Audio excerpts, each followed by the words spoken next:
Salut les gens. Alors aujourd'hui, je vous fais une petite vidéo depuis chez moi, voilà, où je vais vous parler des intoxications. Voilà, parce qu'il y a beaucoup de cas d'intoxication en ce moment, plus que l'année dernière. Donc je voulais vous parler de tout ça, notamment avec un cas concret, hein, tout récent. Donc on va aborder ce sujet-là. Voilà. Donc de mon côté, sinon, en deux mots, j'ai été faire un petit tour en haute altitude mercredi, je n'ai rien trouvé. Et hier matin, j'étais faire un tour vers chez moi dans mes spots habituels où je n'ai rien trouvé non plus. Voilà, j'avais un petit espoir. On a eu de la forte pluie, enfin j'ai eu de la forte pluie le week-end dernier, donc à peu près 8 jours. 8 jours. Mais donc ça n'a absolument rien fait, j'ai absolument pas trouvé de champignons. Voilà. Donc c'était probablement une des dernières fois. Ouais, j'irai faire un petit tour demain matin, mais voilà, parce que je rentre à l'hôpital lundi, nous sommes le samedi. Samedi 2 septembre. Donc je rentre à l'hôpital pour mon pied lundi. Donc après, voilà, ça sera compliqué pour moi. Donc j'avais dans l'idée de vous faire cette petite vidéo. Ça fait un petit moment que je voulais vous en parler. Et par le plus grand des hasards, au journal de 13 h ce midi, et vous l'avez peut-être vu, ils en ont parlé. Voilà, alors donc avec quelques incohérences, donc ça aussi je vais y revenir. Mais ils en ont parlé. Donc beaucoup de cas d'intoxication. Voilà, donc on est parti les amis. Voilà, donc je vais me décaler un petit peu là comme ça, parce que je vais vous mettre une photo là juste ici.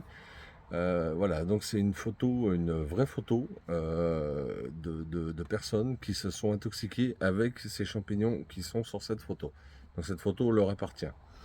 Elle est authentique, hein, c'est la leur. Voilà, donc on peut y voir des murs. Donc j'imagine aisément que ces gens étaient partis chercher des murs et qu'ils sont tombés sur ces champignons qu'ils ont pris pour des girolles, a priori. Donc on va voir pourquoi c'est pas du tout des girolles. Donc ils ont été gravement malades, hein, ils ont été hospitalisés. Bon, ils s'en sont tous sortis, hein, heureusement, mais malgré tout, ils ont quand même passé un moment pas sympa, parce que c'est un champignon qui est très très toxique, on va y revenir. Alors on va essayer de comprendre le pourquoi du comment, parce que bien sûr, loin de moi l'idée de leur jeter la pierre, hein, c'est voilà, bon ben il leur est arrivé ça, je pense qu'ils feront plus attention les prochaines fois, hein. Mais ça peut arriver à tout le monde et a priori, ça peut arriver, ça arrive de plus en plus, a priori. Parce que je pense qu'il y a de plus en plus de gens qui vont aux champignons. Donc notamment, alors d'après Guillaume Essartier, hein, Guillaume Essartier, le célèbre mycologue français, a tendance à dire que c'est le phénomène de retour à la nature. Peut-être, il y a certainement de ça. Et puis il y a aussi, je pense, beaucoup les réseaux sociaux. Parce qu'il y a beaucoup de groupes sur Facebook notamment, enfin moi je ne vais pas trop sur les autres réseaux, hein, mais je suis principalement sur Facebook. Il y a beaucoup de réseaux, de groupes qui parlent de champignons. Donc je pense que ça doit donner envie aux gens d'aller, de se mettre à la cueillette des champignons. Mais il faut, voilà, il y a des règles très, très strictes et précises, donc je vais y revenir également. Voilà. Donc avec ce champignon, avec ce même champignon, moi j'ai failli me faire avoir. J'ai failli me faire avoir quand je commençais tout juste la cueillette des champignons, parce que je suis tombé dessus. D'ailleurs, je vous l'ai présenté plusieurs fois dans certaines de mes vidéos, ce champignon. Mais je suis tombé dessus, je ne le connaissais pas du tout. Alors j'avais vu que c'était pas des girolles, mais je ne savais pas ce que c'était. Du coup, j'avais demandé sur un groupe Facebook sur lequel j'étais à l'époque. Donc ça devait être, c'est pas très vieux, hein, ça devait être en 2019, je crois, un truc comme ça. Et là, beaucoup m'avaient répondu que c'était des girolles. Et donc moi, j'y avais pris un petit peu avec le sourire parce que je me suis dit, bah waouh, des girolles de cette taille-là, bah j'aimerais bien quoi. Enfin voilà, j'avais jamais vu. Mais il y en a plusieurs qui m'ont dit ça. Donc vous voyez, pour vous dire que si je m'étais arrêté sur un ou deux commentaires, et puis que je réfléchissais pas plus que ça, ben, je rentrais chez moi, je disais tiens, j'ai trouvé des girolles, on mangeait ça, on était malade. Voilà, c'est ce qui est arrivé, a priori, à cette famille-là. Donc cette famille-là, ils ont dû s'en voir misère parce que les symptômes, j'ai regardé, ils ont vraiment pas l'air sympas, hein. Alors ils sont tous partis à l'hôpital, donc ça a nécessité une trentaine de pompiers. Voilà, pour ces 10 personnes-là. Alors, donc voilà, donc faut toujours bien faire attention à ce qu'on vous dit. D'ailleurs, j'y reviendrai plus tard, mais il y a beaucoup de gens, beaucoup de gens qui sont affirmatifs dans leur identification de champignons. Et souvent, et moi ça je me rends compte, mais alors énormément, parce que je suis sur plusieurs groupes en fait.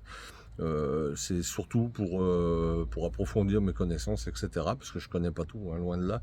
Donc je regarde un petit peu, voilà, ce qui se passe un petit peu partout, ce qui se dit, etc. Mais je vois des énormités, mais c'est un truc de fou. C'est vraiment un truc de fou. Et des fois, alors des fois, j'essaie de- comment, d'argumenter, de dire que je suis pas d'accord, pourquoi, du comment, mais alors, il y a des fois c'est possible, il y a des fois il y a des gens qui écoutent, mais la plupart du temps, on se fait envoyer bouler et les gens, non, non, ils sont sûrs d'eux, mais des fois c'est énorme, énorme, vraiment c'est impressionnant et ouais, ouais, c'est fou, enfin voilà, c'est fou. Et je comprends, quand je vois les attitudes de certains sur les réseaux sociaux, je comprends, je comprends le nombre d'intoxications qui est croissant ces dernières années. Parce que ça fait peur, hein. Donc ce champignon, c'est l'Omphalotus illudens. Alors sur l'article de presse où il parlait de ce cas d'intoxication, il le donnait comme Omphalotus olearius, donc le clitocype de l'olivier. Alors si on veut être pointilleux, je pense que c'est plutôt l'Omphalotus illudens. Pourquoi? Parce que le clitocype de l'olivier, il pousse principalement dans le sud, hein, sur des souches, sur des oliviers. Voilà. Donc là, l'accident était dans la Marne, donc je pense pas qu'ils aient bien des oliviers là-bas. Mais bon, ça c'est vraiment si on veut être pointilleux et tatillon. Mais voilà, ça serait une petite erreur qui se serait glissée dans l'analyse des journalistes en tout cas. Enfin voilà, c'est ce qui m'a un petit peu interpellé. Mais bon, c'est un petit peu comme le bolet rude, il y en existe plusieurs. Voilà, ils sont très proches, c'est quasiment les mêmes, mais voilà, ça dépend avec quel arbre il pousse, etc. Là, c'est un petit peu ce cas-là. Mais dans tous les cas, les deux sont toxiques. Donc l'Ophalotus illudens, le faux clitocybe pardon, luminescent, champignon très très toxique. Donc là, on voit sur la photo, en fait, pourquoi c'est pas des girolles. Si on regarde bien, si on prend le temps d'analyser la photo, on s'aperçoit en fait qu'il pousse en touffe. Vous voyez, il y a des touffes. Enfin, ils sont plusieurs les uns sur les autres. La girole, jamais. La girole, jamais. Donc, les lames, la girole, elle a des plis. Là, alors on voit pas très bien sur la photo. Je pense que c'est pour ça que c'est compliqué les photos, hein. Surtout quand on regarde à distance comme ça, on peut pas forcément se rendre compte parce que justement, on n'a pas le champignon dans les mains, on n'a pas le biotope, on n'a pas les odeurs, on n'a pas le visuel. Enfin, c'est vraiment compliqué. Donc, toujours à prendre avec des pincettes, hein, quand on vous donne un avis via une photo, surtout que la plupart du temps, les photos sont pas prises correctement. Avec la lumière naturelle, dans le biotope, dessous, dessus, enfin, une coupe. Voilà, il y a beaucoup de choses à prendre en compte pour que ça soit parfaitement identifié sur une photo. Mais là, ici, on voit que le champignon pousse en touffe, on voit que la base du pied est pointue, et on voit surtout que c'est gros quand même pour être des girolles. Mais bon, encore une fois, partons toujours du principe que les novices ne le sachent pas forcément. On voit un champignon jaune, ça a la forme de la girole à quelque part. Voilà, donc quand on ne sait pas, si on demande à quelqu'un qui vous dit oui, oui, c'est des girolles, tu peux les manger, bon, bah, voilà quoi. Voilà, c'est comme ça que ça arrive un accident bête. Donc moi, ce que je peux vous conseiller, c'est même si quelqu'un vous dit, voilà, c'est tel champignon, attendez plusieurs avis dans tous les cas, toujours plusieurs avis, et vérifiez. Vérifiez, ne vous contentez pas de dire, bah tiens, un tel, ou deux, ou trois, ou cinq, ou 10 m'ont dit que c'était ça, je les mange et je m'inquiète pas. Non, dans tous les cas, vérifiez. Si on vous dit ça c'est des girolles, prenez un bouquin récent de champignons, et regardez les girolles et comparez, comparez. Mais ne comparez pas juste la photo avec voilà, la forme, etc. Non, non, lisez bien tout ce qui est marqué au sujet du pied, au sujet des biotopes, de l'odeur, enfin, etc. Vraiment tous les paramètres. Et de cette façon-là, en plus, déjà, vous assurez de ne pas vous intoxiquer.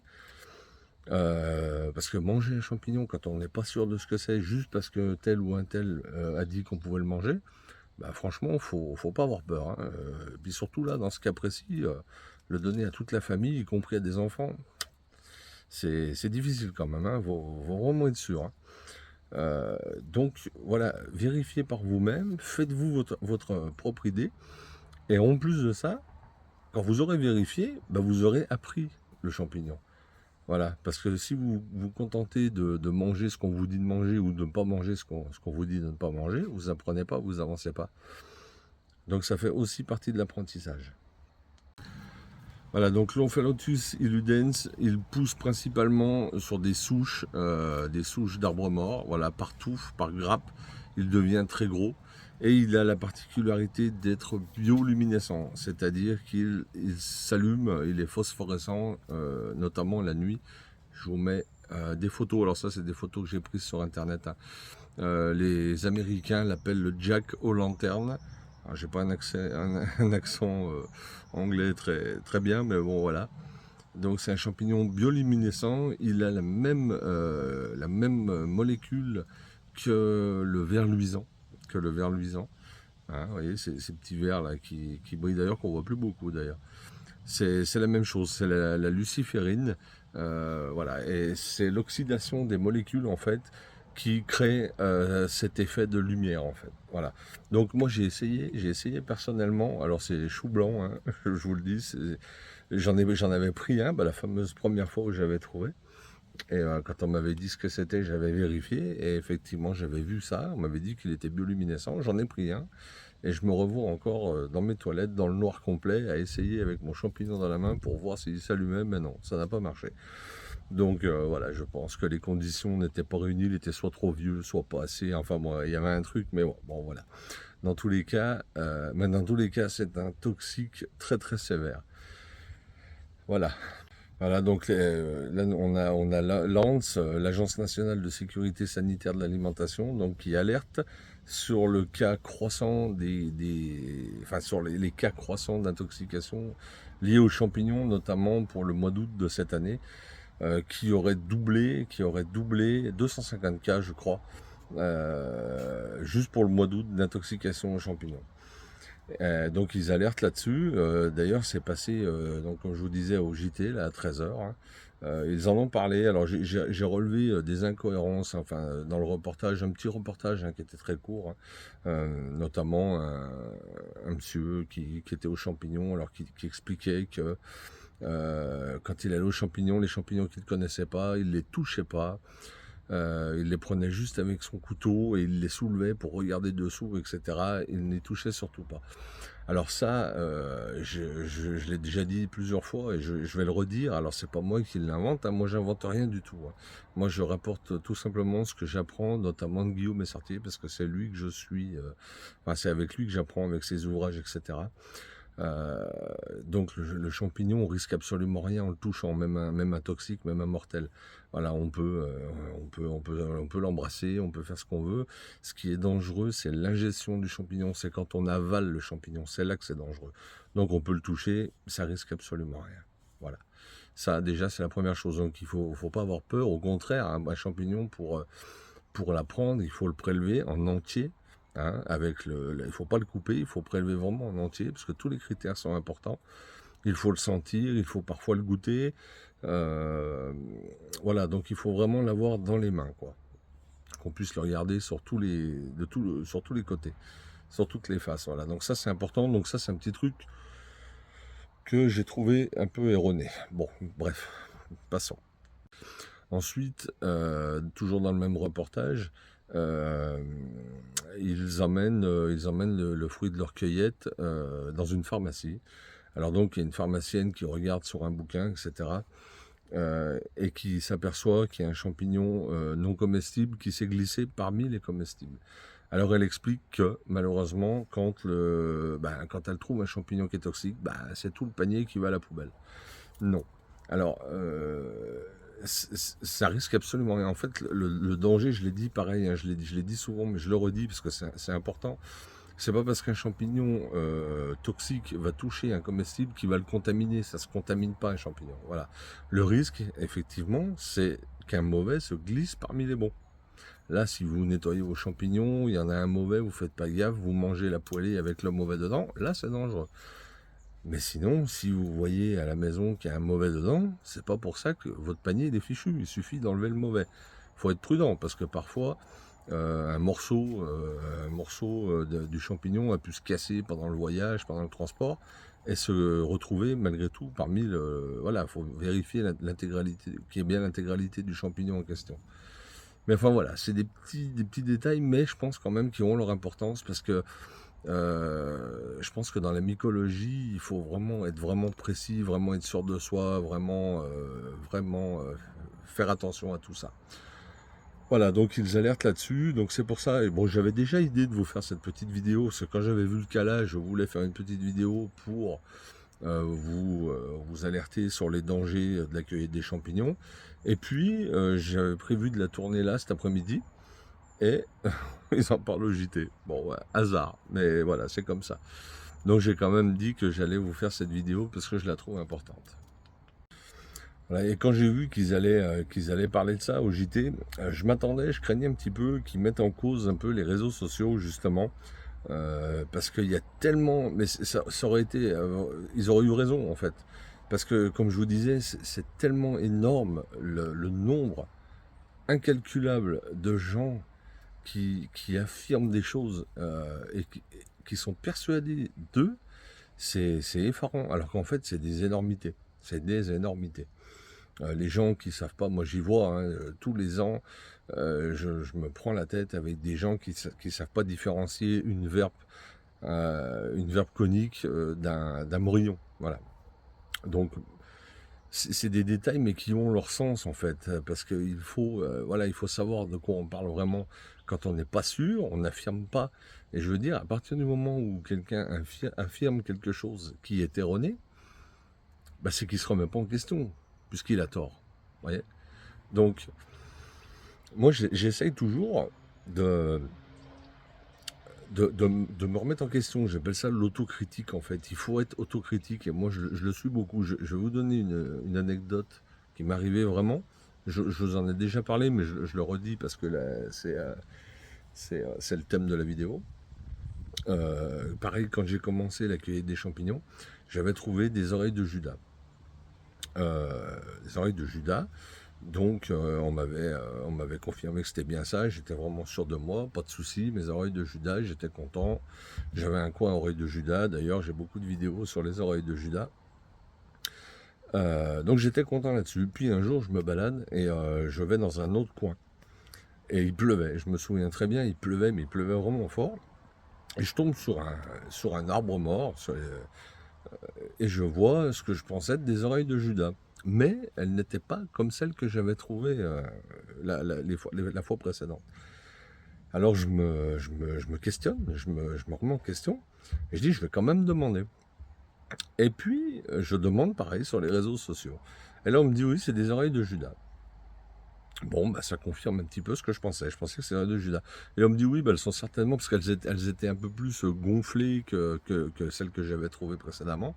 Et on me dit, et c'est ce que moi je pensais également, on me dit qu'en fait elles sont certainement dans cet état-là parce qu'il pleut beaucoup. Donc c'est la pluie qui les a fait gonfler. Bon, on me dit ok, très bien. Je ramasse mes oreilles de Judas, parce que je pensais être des oreilles de Judas. Je les ramène chez moi, on les nettoie, on les fait sécher. Et là, pendant longtemps, j'ai eu le doute, j'ai dit, c'est quand même bizarre. J'étais pas sûr. Alors, elles étaient dans un bocal. J'étais pas sûr. Et du coup, je me suis remis en question et j'ai pris un bouquin, j'ai regardé sur Internet. Enfin, j'ai cherché, j'ai approfondi. Et en fait, j'ai découvert que c'était pas du tout des oreilles de Judas et que c'était des exidis tronqués. Alors, pas grave en soi parce que l'exidie tronqué n'est pas toxique, mais admettons que ça aurait été un champignon toxique. Que je me sois simplement fié au fait de ce que moi j'avais pensé et qu'on m'avait confirmé. Bon, j'aurais dit ok, machin, je m'arrêtais là, je réfléchissais pas plus que ça. Eh ben, il serait passé quoi? Je les aurais, un jour ou l'autre, je les aurais mangés, je me serais intoxiqué. Voilà. Voilà ce que je veux vous dire. Et de réfléchir, de me remettre en question sans cesse, eh ben, j'ai trouvé que c'était pas celui-là. Donc du coup, j'ai pris le pot, j'ai tout balancé. Alors j'avais fait, il y en avait plus d'1 kilo, enfin voilà, un truc vraiment impressionnant. J'avais fait tout sécher, prêt à consommer, quoi. Et du coup, je m'étais trompé. Alors, ce que j'en ai tiré, bah, c'est que j'avais bien fait de me remettre en question. Et en plus, ça m'a permis d'apprendre un autre champignon, donc l'exidie tronqué, l'exidie truncata, que vous avez vu plusieurs fois aussi dans mes vidéos. Voilà, donc là, c'était pas une erreur grave. parce qu'encore une fois, ils n'étaient pas toxiques. Mais ça peut très bien arriver sur n'importe quel autre champignon, sur quelqu'un qui est novice, quelqu'un qui trouve une phalloïde et puis qui demande il suffit que la photo soit pas très bien photographiée, pas nette, etc. Mais ça sur un réseau social, qu'il y en ait deux ou trois qui lui disent oui, oui, c'est tel champignon, je sais pas, c'est une coulmelle ou un truc comme ça. Ah bon, bah super, oui, tiens, je suis content. Le mec il la mange et puis bah, il s'intoxique et il meurt. Vous voyez? Donc vraiment, vraiment faire attention, c'est pas de la rigolade. D'ailleurs, Guillaume est sorti là, il a parlé sur France Info hier, je crois. Donc j'ai lu le podcast de son intervention et j'étais même surpris parce que même lui dit que chaque année il se bat avec des gens qui sont persuadés enfin qui veulent à tout prix manger ce qu'ils ont trouvé parce qu'ils sont sûrs d'eux. Ils sont persuadés. Et même quand c'est lui qui leur dit non, non, vous vous trompez, vous mangez une espèce proche, etc. Et ben les gens ils s'en foutent, ils mangent quand même. Alors là, moi ça m'a scotché parce que je me dis, alors moi, si je dis quelque chose et puis qu'on m'écoute pas, bon bah moi je suis personne, hein, voilà. Mais Guillaume est sorti, si lui on l'écoute pas, le mec il a un palmarès long comme le bras. Donc si lui on n'écoute pas ce qu'il dit, alors là c'est qu'il y a un problème. Il y a vraiment un problème. Donc ça m'a vraiment interpellé. Et il déplore aussi que les pharmacies, parce que souvent on dit, bon bah les champignons, quand on ne connaît pas, il faut les amener à la pharmacie. Le problème, c'est que tous les anciens mycologues, enfin pharmaciens mycologues qui connaissaient les champignons, qui sont partis en retraite, souvent ils n'ont pas été remplacés. Voilà, ça c'est lui qui le dit. Hein. Et que rien n'est fait, voilà, et donc les pharmaciens, ils apprennent quasiment plus les bases de la mycologie. Donc vous allez dans une pharmacie, souvent le pharmacien, il en connaîtra pas plus que vous, même voire moins. Donc l'idée, c'est vraiment de se rapprocher de clubs mycologiques, de chercher les mycologues de votre région et voilà, de demander conseil à eux, quoi, voilà. Mais dans tous les cas, si vous demandez à des gens, même sur les réseaux sociaux, et puis même si c'est pas des gens, je suis pas en train de dire que les gens sont mal intentionnés, non, mais des fois on se trompe, on est persuadé de quelque chose, et si on prend le temps de la réflexion et puis de se remettre en question, on s'aperçoit qu'on s'est trompé. Moi, c'est souvent que je me trompe. Souvent, moi, des fois, je vois souvent des photos, machin, puis des fois, je réponds un peu vite. Parce que, tiens, voilà, je suis persuadé, ah bah tiens, pour moi, ça, c'est ça. Et puis, et souvent, il y en a qui disent, ah non, moi, pour moi, je suis pas d'accord, c'est ça. Alors, et moi, au lieu de me dire, ouais, attends, tu connais rien, machin, et puis je reste sur mes positions, non, je dis, ah, attends, ah bon, c'est pas ça. Et là, je regarde mieux en détail, et ah oui, effectivement, ouais, t'as raison, j'ai répondu trop vite. Ça m'arrive souvent, souvent, voilà. Donc, toujours vraiment, vraiment se méfier de ça, quoi. C'est vraiment, si vous n'êtes pas sûr de vous, mais quand je dis être sûr de vous, il suffit pas d'être sûr de la personne à qui vous avez demandé. Il faut. Moi, si par exemple vous me demandez ce que c'est comme champignon, je vais vous dire, tiens, c'est ça. Moi, je vais vous dire, je suis sûr à 100%, ou alors j'ai un doute. Moi, ça, je vais vous le dire, il n'y a pas de problème. Ou alors je ne sais pas. Voilà, tout simplement, ça arrive. Hein, voilà.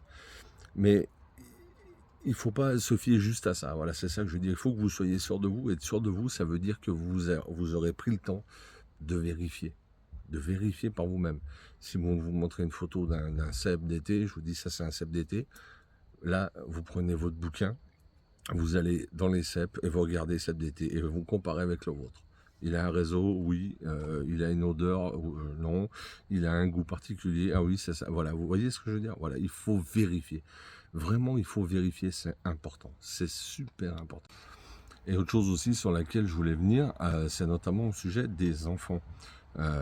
Parce que comme là, le cas là, de l'intoxication, bon, il y avait des enfants, je sais pas honnêtement, je sais pas quel âge ils avaient, mais enfin il y avait des enfants. Alors c'est vrai que les enfants, ils n'ont pas forcément le système immunitaire très développé pour pouvoir ingérer des champignons comme ça, des champignons sauvages. Alors c'est vrai que si vous allez aux champignons, par exemple, avec vos petits-enfants ou quoi que ce soit, ils seront tout contents si le soir vous mangez une omelette avec des champignons. Et si vous leur en donnez pas, ils vont pas comprendre et puis ils vont être frustrés. Donc une petite astuce comme ça, toute bête, hein, c'est que en fait, Au lieu de mettre les champignons que vous trouvez, si vous ramassez des cèpes par exemple, bah, pour eux, vous mettez des champignons de Paris. Voilà. Ils y verront que du feu, puis ils seront tout contents. Vous voyez. Il faut vraiment être prudent avec ça, et en petite quantité, voilà, surtout en petite quantité. Ça, c'est notamment au niveau des enfants, parce que ça peut vraiment, en plus, si c'est un cas d'intoxication sévère comme ça, ouais, ils doivent pas passer un bon moment, hein, les gosses, hein. Déjà, les adultes non, mais les gamins encore même moins. Donc vraiment, ça aussi, éviter, hein, c'est pareil, hein, c'est Sartier qui le dit, hein. Voilà. Et même nous, pour les adultes, hein, c'est les champignons, c'est de temps en temps, c'est pas des repas consécutifs. Et c'est... Ah, on aperçoit ma petite Fifi là-bas derrière. Là. Et en petite quantité, voilà. On parle de 200 grammes par personne et par semaine. Oui, j'allais dire par jour. Non, non, et par semaine. Voilà. Ça, c'est ce qui est préconisé, hein. Voilà. Et il y a une autre erreur aussi que mentionne Guillaume Sartier dans son allocution d'hier. C'est pas vieux, ça date d'hier. En fait, il dit, et puis moi j'y avais même pas pensé, mais il a raison, c'est qu'en fait, euh, il y a beaucoup de gens, quand ils vont en forêt, alors qu'ils se munissent d'un petit guide de champignons. Alors on a toujours tendance à prendre un petit, parce que c'est plus facile à mettre dans une poche ou quoi que ce soit. Mais le problème des petits, c'est que souvent, il n'y a que quelques espèces de champignons, une centaine, voire 200, voilà. Mais comme il dit, et c'est vrai, il a raison, euh, si vous allez en forêt avec un livre de champignons où il y a 200 espèces, vous avez 90% de chances de tomber sur des champignons qui ne seront pas dans le livre. Vous voyez. Donc vous n'aurez pas de comparatif. Vous pourrez pas, parce que vous allez avoir les plus connus. Vous allez avoir les cèpes, vous allez avoir les girolles. Mais vous n'aurez pas, par exemple, l'Omphalotus illudens. Vous l'aurez pas. Donc vous ne pourrez pas comparer. Donc si vous avez un bouquin où il n'y a que la girole, euh, bah, vous n'allez pas aller voir du côté du clitocybe. Vous voyez. Donc vous allez focaliser sur la girole, tout simplement parce que dans votre bouquin, il n'y aura que celui-ci qui ressemblera, qui sera jaune, qui aura la même forme, etc.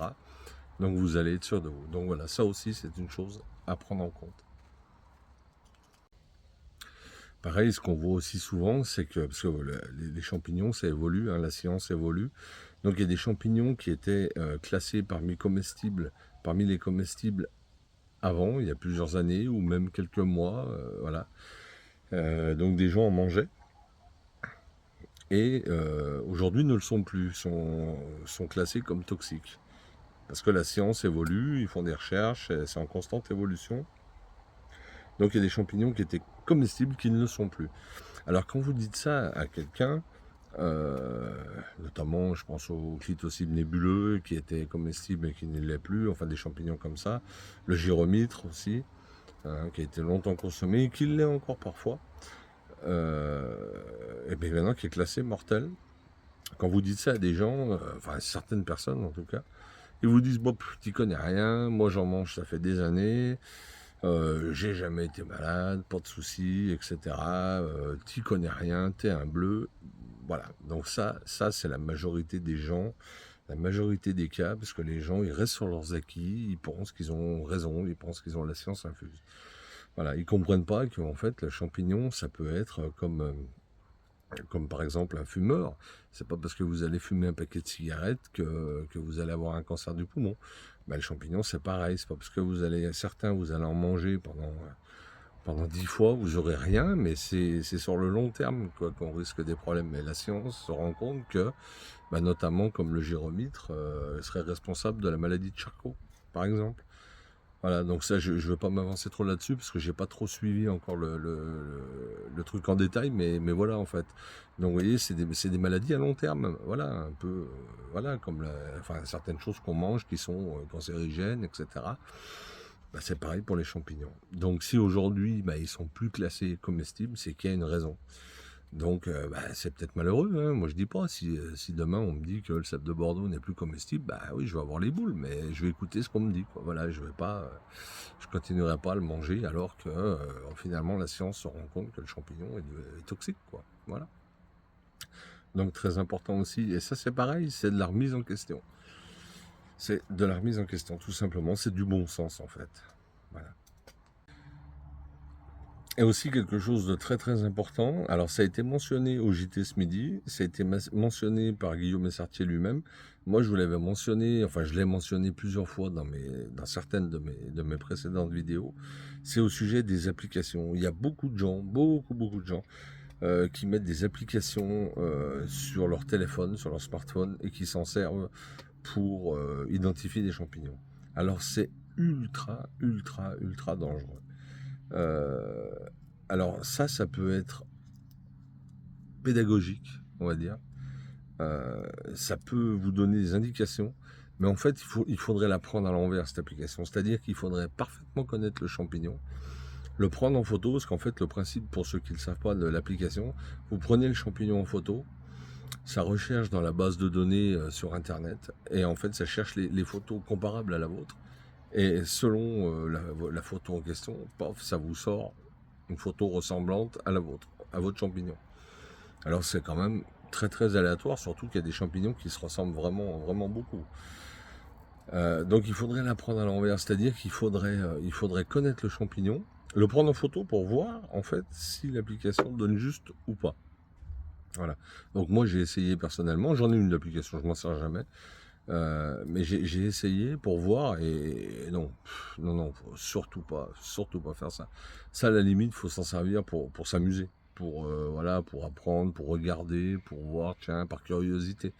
Mais surtout pas se fier à ça pour manger une poêlée de champignons, parce que là c'est la roulette russe, hein, clairement. Donc voilà, donc je vous le déconseille fortement. Servez-vous-en, voilà, pour vous amuser, pour vous entraîner, pour regarder un petit peu par curiosité, tout ça, mais surtout pas pour vous fier à ça. C'est pas l'application qui va vous dire oui, tiens, tu peux manger champignons ou pas, ou mange pas champignons. Ça non. Ça non, ça c'est de la roulette russe, clairement. C'est là vous mettez votre vie en danger. D'ailleurs, ils le disent, je vous dis, ils en ont parlé. Donc s'ils en parlent sur le JT, c'est qu'à quelque part, c'est pas pour rien, quoi. Donc vraiment prudence avec ce genre d'application, les amis. Donc voilà, je pense que j'ai fait le tour un peu de la question. Je pense que j'ai rien oublié. J'avais pris quelques petites notes parce qu'il y avait des trucs qui me venaient en tête et pour pas les oublier. Donc je pense que j'ai fait le tour de mes petites notes. Donc en résumé, voilà, vraiment c'est ça. Si vous n'êtes pas sûr, si vous n'êtes pas certain, et même en étant certain, on peut se tromper. Alors imaginez si vous ne l'êtes pas tout à fait. Si vous avez le moindre doute, ne prenez pas de risque. Ça n'en vaut pas la chandelle. Ça n'en vaut pas la chandelle du tout. Prenez le champignon, apprenez-les. Allez sur le terrain, de préférence avec des gens qui connaissent, avec des connaisseurs. Ça sera toujours mieux sur le terrain que par des photos, parce que les photos c'est trompeur, surtout qu'elles sont souvent mal prises. Donc la meilleure des choses c'est ça. Et même si vous demandez conseil, vous voyez, c'est ce qui est arrivé à cette famille, hein. Donc c'est pas des choses qui n'existent pas, ça existe, c'est tout récent, là, ça a un mois, hein, c'était le 1er août. Voilà, ces gens qui trouvent des champignons, qui pensent que c'est des girolles, qui demandent à des amis ou enfin bref, à diverses personnes, et a priori il y en a plusieurs qui leur ont confirmé que c'était des girolles. Donc ça arrive aux autres. Donc voilà, si on vous dit bah, oui, vous trouvez champignons et c'est des girolles, euh, bah, vérifiez, mettez le nez dans un bouquin, dans un bon bouquin, hein. Je vous conseille celui de Guillaume Essartier d'ailleurs, parce que c'est vraiment le plus complet à mon avis. Mettez le nez dans le bouquin et vérifiez. Regardez les caractéristiques du champignon. Allez sur internet, sur des sites un petit peu sérieux, machin, pour contrôler, pour vérifier, comparer votre champignon. Mais je vous dis, pas la couleur. On regarde pas juste les images, parce que les champignons, même la girole, pour tout le monde, la girole c'est jaune, mais il y en a des blanches, vous voyez. La girole pruneuse, par exemple, hein. Donc pareil, vous en avez vu dans mes vidéos. Donc voilà, et puis ils ont toujours des jumeaux plus ou moins proches qui sont toxiques, quoi. Donc vraiment faire attention. Soyez super autocritique envers vous-même. Je vous dis, le nombre de gens qui sont sûrs d'eux et qui disent des énormités, mais des énormités. Mais alors il y a des choses qui sont moins flagrantes, mais alors il y en a, waouh, sur des choses basiques, mais c'est affolant. Je vous jure, c'est vraiment affolant. Et là, ouais, quand je vois que Guillaume Essartier lui-même dit que même lui, il y a des gens qui ne l'écoutent pas, alors là, là on atteint on atteint le high level, hein, vraiment. Donc voilà, soyez super prudents les amis, hein, beaucoup de cas d'intoxication. Faites attention, demandez des avis, plusieurs avis, vérifiez par vous-même, vérifiez votre cueillette, évitez les sacs plastiques. Voilà, faites vraiment attention, ramassez les champignons un par un, pas par grappe, et toutes ces choses-là, quoi. Ces choses de bon sens, en fait, tout simplement. Et essayez de vous rapprocher de connaisseurs, quoi. Voilà. Puis si vous allez en pharmacie, puis que vous voyez que le pharmacien, bah, il cherche dans son bouquin qu'il n'est pas sûr ou machin, il peut se tromper le pharmacien. Donc voilà, pas de risque inutile avec ça. Le meilleur moyen, il ne faut pas être trop pressé.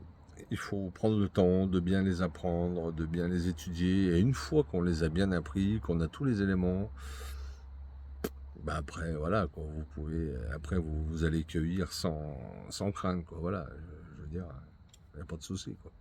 Hein. Donc voilà. Voilà, j'espère que cette petite vidéo, je sais pas du tout combien de temps elle a duré, honnêtement, j'ai pas regardé. Mais voilà, je voulais vous parler de ça parce que bah, les cueillettes, tout ça, c'est bien. Mais il faut savoir que la cueillette du champignon, ça peut être dangereux. Donc vraiment, vraiment faire attention. Vraiment. Voilà les amis, bah écoutez, je fais pas plus long. Je pense que je n'ai rien oublié. De toute façon, je vous ferai d'autres petites vidéos comme ça, parce que j'ai d'autres sujets auxquels je voulais revenir avec vous. Alors certains sujets que j'ai déjà abordés, d'autres peut-être moins. Mais comme bah, je pourrais pas marcher là prochainement, bah, du coup j'en profiterai entre guillemets pour vous faire ces petites vidéos. Voilà. Donc je sais pas, là bon bah je reste pas à l'hôpital, hein, je rentre lundi normalement dans la journée, parce que c'est en ambulatoire mon opération. Mais après, bah voilà, je sais pas du tout le niveau de douleur que j'aurai, etc. Donc c'est selon comment ça ira, je vous ferai des vidéos, donc je vous ferai peut-être une petite vidéo voilà, par thème, un petit peu comme ça, rapproché, mais voilà, sur différents sujets qui sont aussi importants à aborder concernant la cueillette des champignons. Voilà, eh bien, écoutez, je vous souhaite un bon week-end, bonne fin de week-end, je sais pas à quelle heure sera postée cette vidéo. Donc je vous dis à très bientôt et puis je vous remercie tous d'ores et déjà dans vos commentaires parce que vous êtes beaucoup à me souhaiter du courage. Bon après ça va, hein, c'est pas non plus une opération à cœur ouvert, hein, donc ça devrait aller, mais c'est emmerdant parce que c'est sûr que pour aller aux champignons sans pouvoir marcher là c'est plus compliqué. Donc je sais pas, je vais voir, je vais peut-être me mettre aux jeux vidéo, je sais pas. Mais en tout cas je vous remercie pour vos encouragements et vos vœux de rétablissement. Voilà. Allez, je vous dis à très bientôt et puis prenez soin de vous en attendant. Allez, salut les gens et soyez prudents à la cueillette, hein, ça peut être dangereux. Attention. Allez, ciao, bye bye.